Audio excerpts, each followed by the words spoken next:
आखिर कौन था वो जो रेजिडेंसी के सामने सुनसान सड़क पर लोगों को रोककर उनसे बीड़ी और माचिस मांगता था?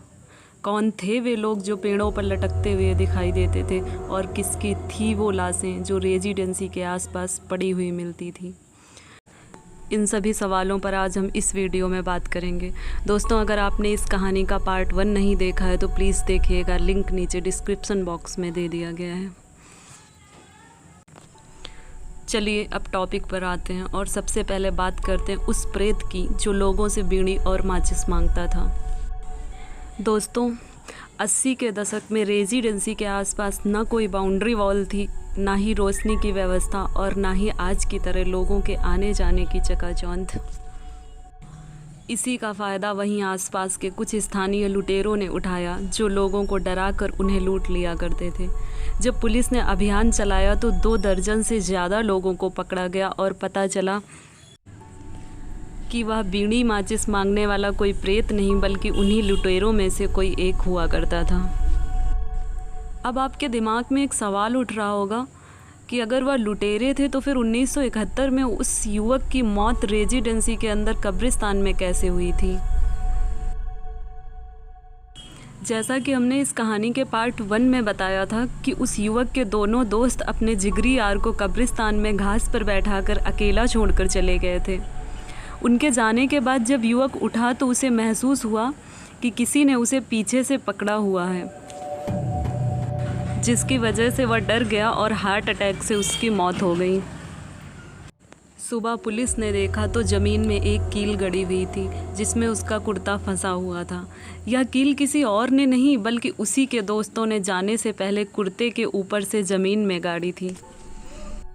यह सारा खेल वह लुटेरे सिर्फ़ और सिर्फ लोगों में भय बनाने के लिए किया करते थे ताकि उन्हें लूटपाट करने में आसानी रहे। अब बात करते हैं उन प्रेतों की जो सफ़ेद कपड़ों में पेड़ों पर लटके हुए दिखाई देते थे।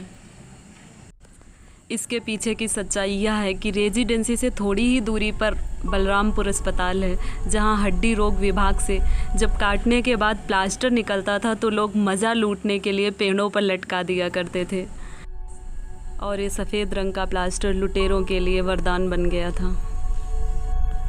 अब बात करते हैं उन लाशों की जो रेजिडेंसी के आसपास पाई जाती थी। आखिर किसकी थी वह लाशें?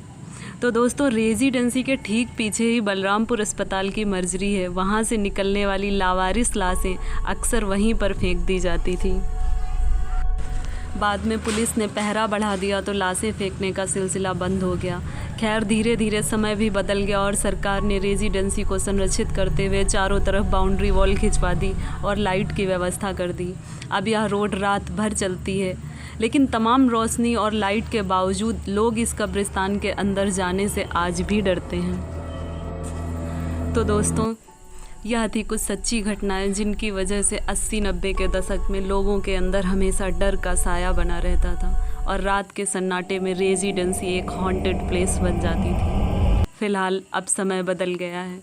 रेजिडेंसी के आसपास लोगों की चहल पहल और रोशनी की चकाचौंध रहती है। अब सुबह की सैर के लिए लखनऊ में रेजिडेंसी से बेहतर स्थान शायद कोई और नहीं है। सच्ची घटनाओं पर आधारित यह कहानी आपको कैसी लगी प्लीज़ कमेंट बॉक्स में ज़रूर बताइएगा। वीडियो में लास्ट तक जुड़े रहने के लिए बहुत बहुत धन्यवाद दोस्तों।